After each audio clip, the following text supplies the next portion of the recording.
Chapter 1. Briefing Draft. T plus 48 hours post-accord time. Day 14 post-lock 48. Post-accord charter location. Colorado Springs. Accord Joint Command. Major A. Gauffier stared at the tactical map glowing on the concrete slab table. He took a deep, tired breath and tapped the record button. This is Major Gauffier, JTF-2. T plus 48 hours since the accord was signed. We have a framework for cooperation. The state of Alpha Brain, the Americas Accord, AA, is holding. We centralized all strategic control across North, Central, and South America out of necessity. The logistical fallout from losing entire continents is staggering. But South American commands are showing solid initiative, spinning up massive new manufacturing operations to replace what we lost in Asia and Europe. Had to make severe, immediate changes. We've realigned borders and trade barriers to support new supply routes for urgent demand. Think massive airlifts of specialized metals from Chile to the Canadian North. The world is 40% smaller and 100% more dangerous. The new planet. Geography and the chaos. Our satellite recon paints a picture of a massive, squished planet, the Ring of Worlds. Crucially, the oceans merged into a multi-dimensional ocean surrounding the Americas, with currents and depths that defy physics. The world appears to be made up of 5 other Earths being merged into ours, so people have taken to calling them brains. The center storm recon over the center of this ring shows a massive, turbulent, permanent storm system over the poles, hiding whatever is at the geometric center. It's a vast, energy-dampened dead zone. The dangers filtering into our oceanic frontline are immediate. The contemporary brainstring alpha, our Earth, or what's left of it where magic never emerged.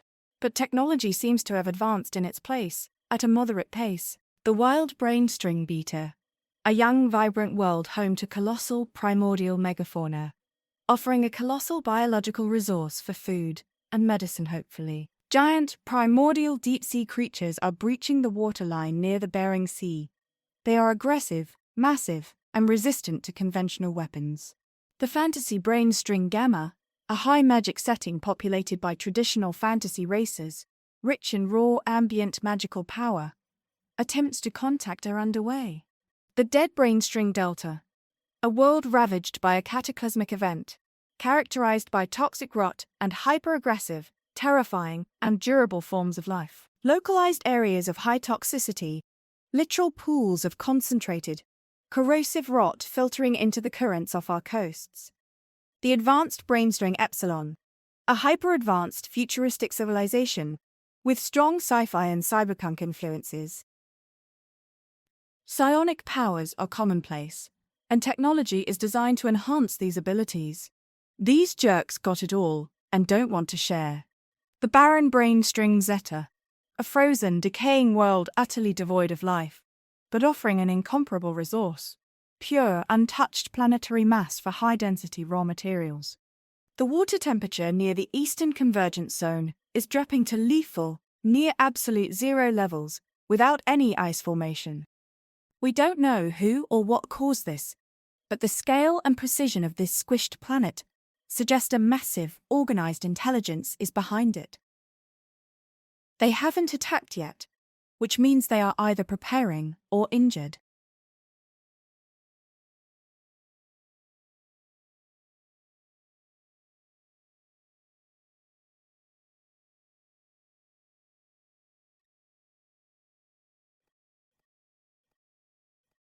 Command's timeline is aggressive. We assume they're coming, and we stop building the walls now.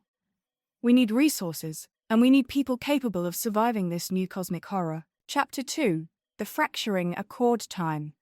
Day 14 post-lock, plus 2 hours, following Accord Nations briefing location, Colorado Springs, Accord Joint Command.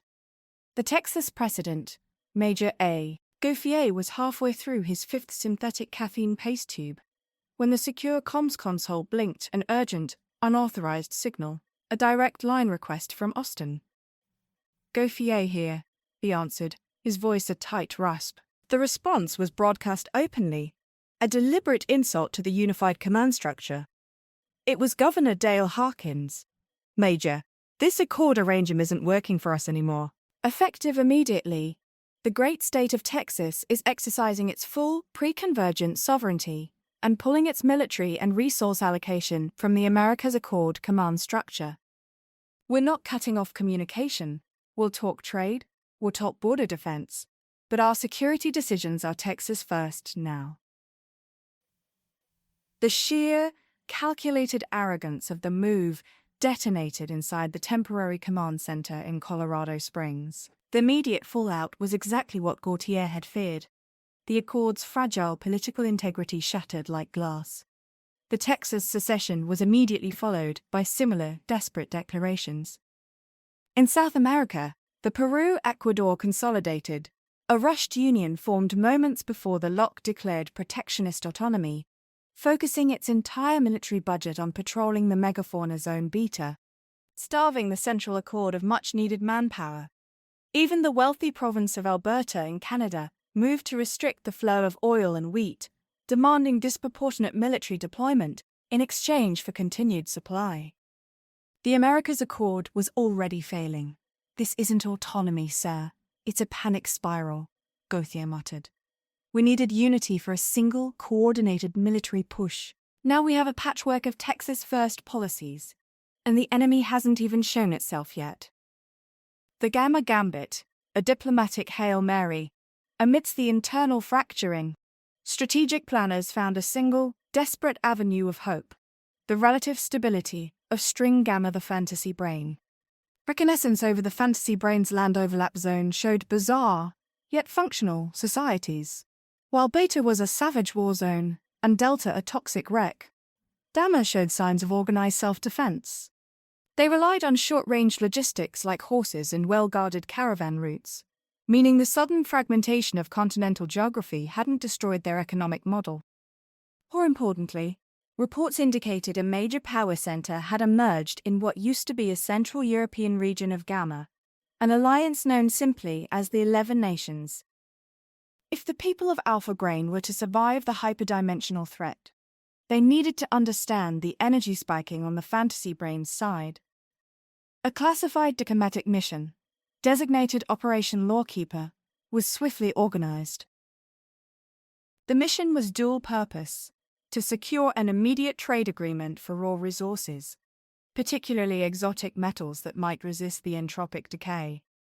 More critically, to establish a research exchange to understand and potentially harness ambient non-conventional energy, providing a non-electronic counter to the invisible enemy.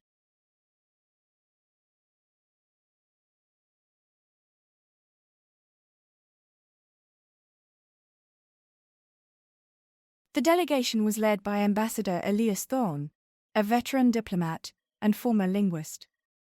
Thorne's team was preparing for the most dangerous journey in human history, a trek across the perimeter of the wild brain to reach the more stable, yet energetically volatile, lands of the fantasy brain. The America's Accord was putting its faith in a handshake with a civilization that still used swords and fireballs. Chapter 3: The Lawkeeper's Flight Time. Day 15 post-lock morning. Location: aboard Lawkeeper 1. Over String Beta crossing the wild brain. The 3 Airbus A350 airframes, stripped and reinforced, represented the pinnacle of Alpha Brain's desperation. Ambassador Elias Thorne, seated in the lead aircraft, Lawkeeper 1, stared out the reinforced viewport. Below them was the wild brain Beta, an unbroken dark green tapestry of jungle canopy and unmapped swamps. The air was thick with dimensional static, forcing the pilots to rely heavily on visual cues and inertial navigation. It happened 5 hours into the crossing. A contact materialized rapidly on the radar. A creature too large and too fast to be terrestrial. Contact. 3 points on the starboard wing. Altitude closing fast. It's biological. Massive. Lieutenant Colonel Jensen barked. Through the viewpoint, Thorne saw a tidal wyvern, its hide shimmering with the bioluminescence of its deep ocean breeding grounds. Its wingspan dwarfed the Airbus. Orkeeper 3 immediately deployed the Nat-class combat drones, small, high-velocity jet fighters slung beneath the A350. The drones, armed with rail-fired tungsten rounds, screamed into the path of the Wyvern. The engagement was brief and brutal. The Wyvern shrieked, slamming into Lawkeeper 3 with the force of a train. The Airbus held, but the impact crippled the No. 2 engine and tore loose ablative plating. Lawkeeper 3 reporting severe structural instability. We're losing hydraulic pressure. We have to abort, the pilot, Captain Miller, crackled. Ambassador Thorne watched as the third A350, trailing smoke and with its 2 remaining drones frantically covering its retreat, banked sharply and turned back home. Remaining 2 planes, Lawkeeper 1 and Lawkeeper 2, adjusted formation and pressed on. The mission had lost 50 essential personnel. A nuisance in hardware, a catastrophe in personnel, but the most critical asset was safe. Arrival in the Fantasy Brain. 10 hours and 2 minutes after leaving their home perimeter, the remaining 2 A350s descended through the last cloud layer. The air was suddenly still, unnervingly calm, and subtly warm. The ambient non-conventional energy of the Fantasy Brain Gamma felt like a low-level static hum against their skin. The plane landed on a flat, vast meadow. Before the engines had even powered down, a delegation emerged from the forest line.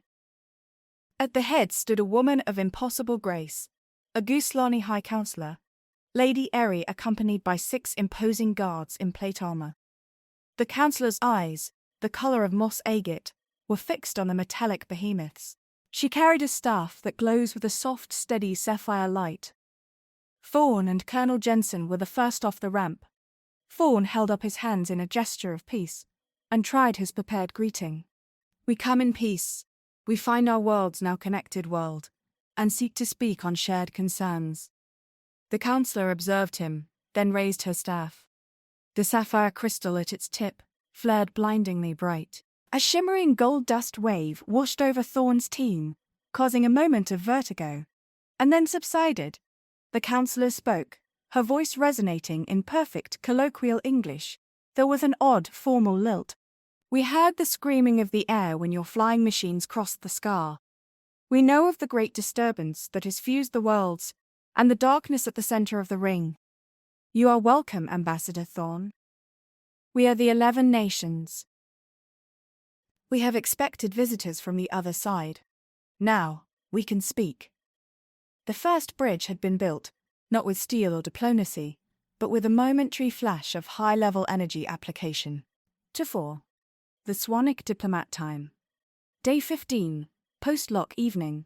Location, Signian Encampment, String Gamma. The 11 nations encamped beneath the canopy were convened for a diplomatic summit. The Gooselani settlement, an enclave of the Goosefolk, pulsed with the low hiss and rhythmic clatter of a low-pressure industrial age. Lady Eri, the Gooselani High Counselor, sat at the head of the long table. Ambassador Thorne, she said, her voice resonant with cool authority. Your proposed trade kinetic weapons for our energy arts is unappealing. Our airships float by harnessing atmospheric lift. Your flying machines consume volatile chemical oils. We do not need your loud, heavy weaponry.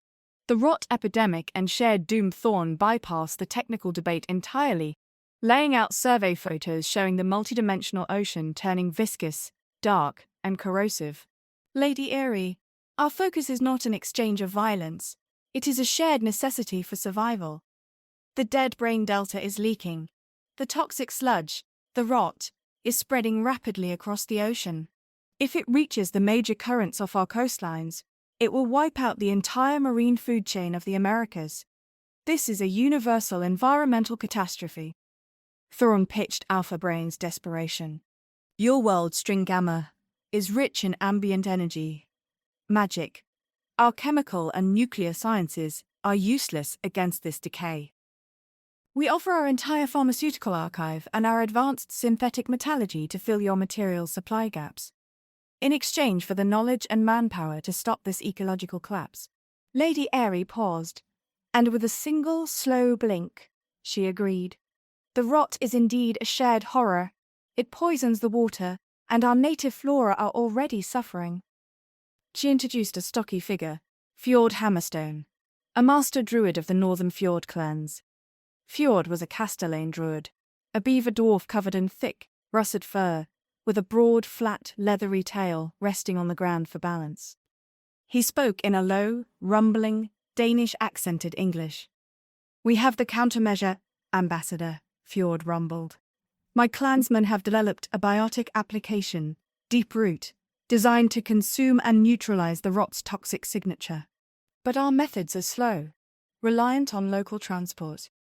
We lack the speed and capacity to reach the heart of the delta leakage zone before the currents carry the poison into the entire ring." The terms of cooperation in the split mission.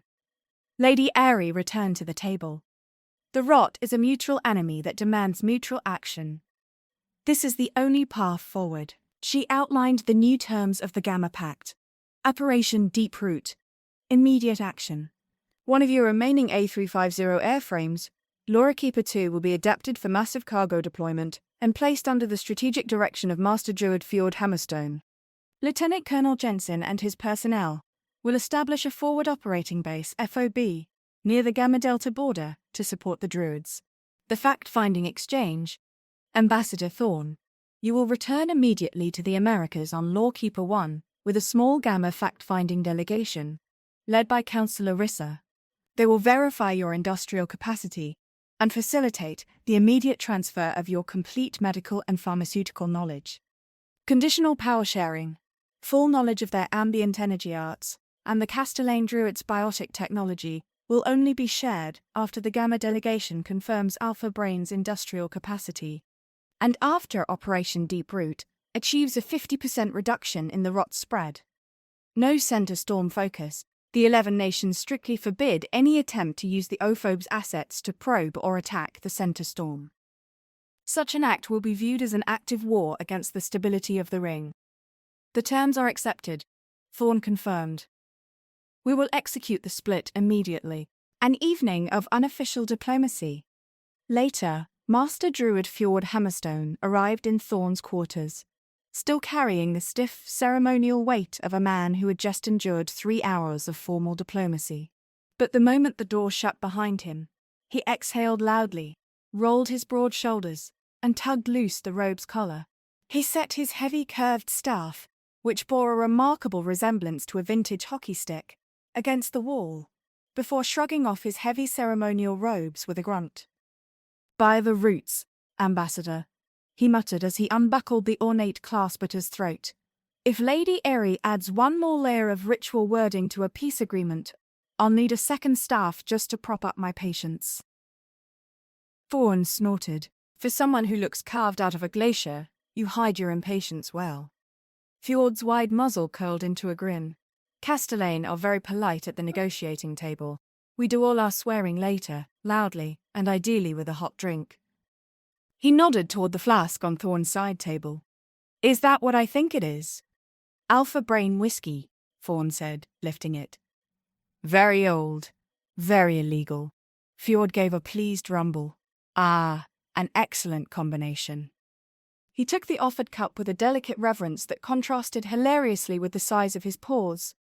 As he settled onto the reinforced bench, the whole aircraft groaned in protest. "As I live and chew bark," Fjord said after his first sip, "your people certainly know how to distill courage." Thorn raised his cup. "We have a lot to be courageous about."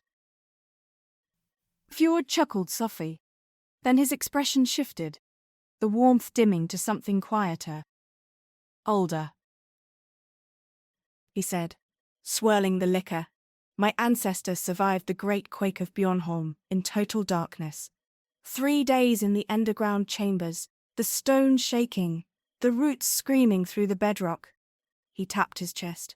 "We learned something down there, important enough to pass down through every clan." Jensen, leaning against the bulkhead, raised a brow. "And what's that?" Fjord looked between them, his smile soft and wry. "We are druids in public, Colonel. But in private? We are Castellane, and Castellane laugh together in the dark." Thorn let the line settle, warm, folkloric, faintly haunting. But Jensen felt the tonal shift first. A heaviness in the room, subtle but real, as if the air itself was remembering something unpleasant. He straightened. "Dark places," he said slowly. "Funny you say that." When the center storm came up in the council tent today, just the name of it, the air in the room felt heavier, like static, or dread. He frowned. "Why is that? What exactly are we dealing with out there?" Fjord's jovial mood left him entirely. He set down his cup with the careful, deliberate motion of someone choosing their next words with deep respect. "You felt that for the same reason my tail hasn't stopped twitching since we crossed the scar," he said quietly. "Because the center storm isn't just a storm." He lifted his staff, and the cabin dimmed as a faint green pulse traveled along the rooms. "You see a cyclone," he continued, voice now low and solemn. "We see the eye of the whirlpool. We see the place where an old hunger sleeps. The energy shielding that makes that place impossible to enter. We believe it is fueled by a psychic battery of unimaginable scale." He shifted, his tail tapping the floor. "Lady Airy fears that any aggressive probe will trigger an instantaneous, catastrophic reaction. Not a military response, but a massive energy discharge that could destabilize the entire reality bubble. Your problem is the rot, a creeping infection. Their problem is you, the remaining life force they need to consume. Do not wake the thing that sleeps at the center." "You're saying the center is waiting for us to make the first move?" Jensen asked. "I am saying," Fjord replied, picking up his staff, "that a sleeping dragon is best left undisturbed until you have enough blades to cut off its head. We address the rot now. The greater terror can wait." Chapter 5. Trekking to the Delta Line. Time, Day 16 post-lock. Mid-morning. Location, Delta Paint. FOB, String Gamma. The flight to the FOB the following morning was cold and clear. Both Lawkeeper 1 and Lawkeeper 2 headed east and traversed the cold, stark fjords of the Castellane homelands and landed on a desolate, rocky expanse overlooking a dark, coloured, churning sea, the multi-dimensional ocean, where the rot was clearly visible as a viscous, oily film. This was the target zone for the forward operating base FOB. Lieutenant Colonel Jensen and his 20 military specialists immediately began establishing the camp. Within 2 hours, a reinforced dome was inflated, and the powerful, secure comms link, the FOB's only lifeline, was established. Biotic Deployment Preparation Master, Druid Hammerstone, and 5 other Castellane druids directed the unloading of the first consignment of the biotic agent. The agent was a thick organic slurry in large, rune-inscribed wooden casks. "The rot is a form of accelerated primordial decay," Fjord detailed. "Our agent, Deep Root, consumes the rot's energy signature, metabolizing the poison into inert, complex polymers. We have modified your airship's rear doors with a pressure-sealed deployment chute. Your pilots will fly the vessel directly over the leakage points. Our team will manage the discharge and the deployment of the anchor runes to ensure the Deep Root takes hold in the current." The final split Ambassador Thorne and the Gusalani delegation, led by Councillor Reiser, waited by the ramp of Lawkeeper 1. "The comms array is green, Ambassador," Jensen confirmed, saluting. "We're online with Colorado. We'll start Operation Deep Root tomorrow morning. I've got enough personnel and supplies to last 2 weeks, assuming the Delta Zone doesn't come walking over the hill." "Good work, Colonel. The Accord needs that industrial output.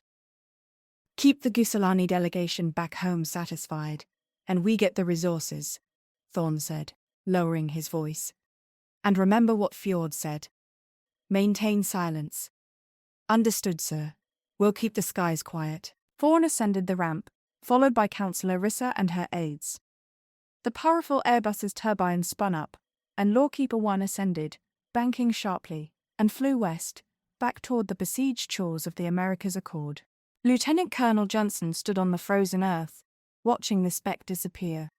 All that remained was the small, fragile phobe, the silent, purposeful druids, and the immense, toxic horizon of the dead brain.